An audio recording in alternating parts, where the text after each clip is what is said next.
گزارش یہ ہے کہ ترتیب میں بیٹھیں، ٹیکا نہ لگائیں، ٹیکا نہ لگائیں، ٹیکا نہ لگائیں، اپنی ترتیب میں بیٹھیں، صف والی ترتیب ہی میں بیٹھیں تاکہ آنے والوں کو برابر جگہ ملے، درمیان میں بھی جگہ خالی ہے، آنے والے کو برابر جگہ ملے، بالترتیب بیٹھ جائیں، صف بناتے ہوئے بیٹھیں تاکہ آپ کو مجلس میں خلل نہ ہو، کیونکہ یہ مجلس ویسی مبارک مجلس ہے کہ اللہ کے رسول صلی اللہ علیہ وسلم نے فرمایا کہ اگر کسی نے اس مجلس کے اندر کسی کاڑی سے کھیلا تو بھی اس کا جمعہ نہیں ہوا۔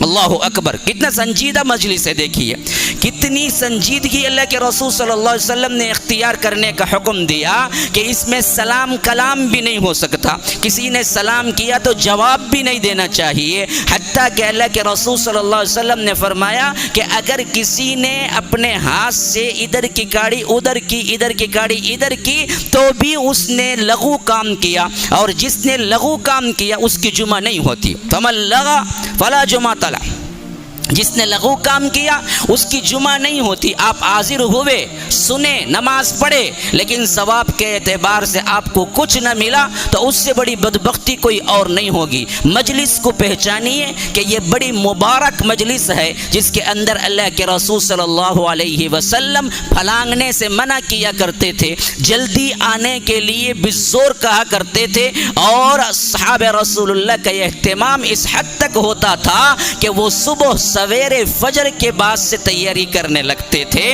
اور پہلی گھڑی میں آنے کی کوشش کرتے تھے۔ تو اللہ تبارک و تعالی ہمیں اپنی رحمتوں میں رکھے کہ میں یہی کہتا ہوں بھائیوں کہ جمعہ کے لیے تیاری کے ساتھ امام کے ممبر پر چڑھنے سے پہلے آپ آ جائیں، ورنہ آپ کا رجسٹر میں نام نہیں ہوگا۔ فقہ کی حیثیت سے شاید آپ کی جمعہ مل جاتی ہے، لیکن فرشتے جو رجسٹر کرتے ہیں اس رجسٹر میں آپ کے جمعے کے ادا کرنے والوں کا نام نہیں ہوتا ہے۔ اللہ کے رسول نے فرمایا کہ جمعہ کا خطبہ شروع ہوتا ہے تو فرشتے جو دروازے پہ کھڑے ہو کے نوٹ کرتے ہیں وہ اپنا دفتر بند کرتے ہیں اور آ کے مجلس میں بیٹھ جاتے ہیں امام کے ساتھ خطبہ سننے کے لیے۔ پھر کوئی آتا ہے تو اس کا نام رجسٹری میں نہیں ہوتا، رجسٹری میں نہیں ہوتا۔ کون چاہے گا کہ اپنا نام رجسٹری میں نہ کروائے؟ راشن کارڈ میں تو ہوگا لیکن جمعہ کی محفل میں تمہارا نام نہ آئے گا۔ کتنے افسوس کی بات ہے،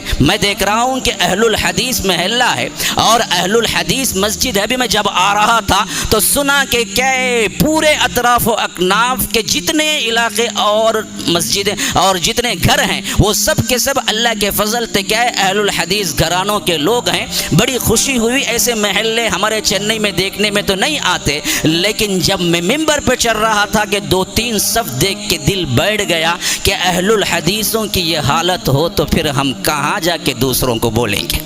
جب باڑ ہی فصل کھانے لگے، کھیتی کو بچاوے کے لیے باڑ باندھی جاتی ہے کہ تاکہ جانور وغیرہ آ کے کھیتی کو نہ چر جائیں، اور وہ باڑ ہی کھیتی کو کھانے لگے تو پھر کھیتی کو بچائے گا کون؟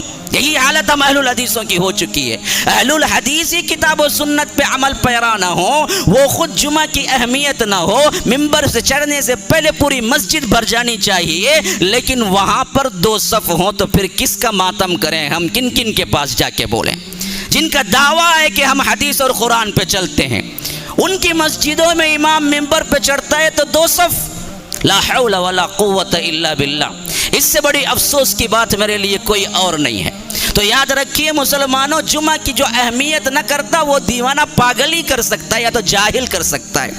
اتنی عظمت اللہ کے رسول صلی اللہ علیہ وسلم نے بتلائی، اتنی عظمت بتلائی، فرمایا کہ اسی دن اللہ تبارک و تعالی نے حضرت آدم کو پیدا کیا اور اسی دن وہ ہوگا جو قیامت قائم ہوگی۔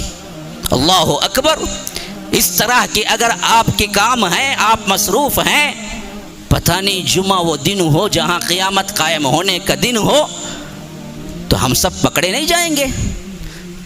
اللہ تبارک و تعالی ہم سے نہیں پوچھے گا کہ جمعہ کا دن تھا کہاں مصروف تھا، گھر میں، جاب میں، تجارت میں، کام میں، دل لگی میں، ہنسی مذاق میں، چاہے خانوں میں، نہیں۔ اذا نودی للصلاة من یوم الجمعہ، اذان دے دی جائے تو دوڑو، بھاگو، نکلو، فسعوا الى ذکر اللہ وذروا البیع، جاؤ اللہ کے گھر کی طرف، مسجد کی طرف، اور حرام ہو جاتی ہے تم پر تجارت. وَذَرُوا الْبَيْعَ. ہم نے اپنے کاموں کو کیا ہے اذان پر ترجیح دی، پھر تو اللہ کی بہت بڑی نافرمانی ہو رہی ہے. ہم کو کیا حق پہنچتا ہے کہ ہم پھر قرآن و سنت پر عمل کرنے والوں کا کیا ہے نعرہ بلند کریں؟ تو اللہ کے لیے کیا ہے اپنے آپ کو تبدیلی لائیں. مجھے ایک جمعہ ملا، پتہ نہیں پھر کبھی آؤں گا یا نہیں، لیکن میں نے سوچا کہ آج میں نہ کہوں گا تو کل اللہ کے دربار میں میں بھی دراصل گنہگاروں میں کھڑوں گا. میں جہاں دیکھا جو دیکھا میں آپ کو بیان کر رہا ہوں کہ یہ بالکل غلط طرز ہے. اہل الحدیث مساجد کے اندر خطبے کے وقت 2 صف، لا حول ولا قوت الا باللہ. خطبہ شروع ہونے سے پہلے پوری مسجد بھر جانی چاہیے، خطبے کے بعد تو تمہارا نام رجسٹر میں بھی نہیں لکھا جاتا.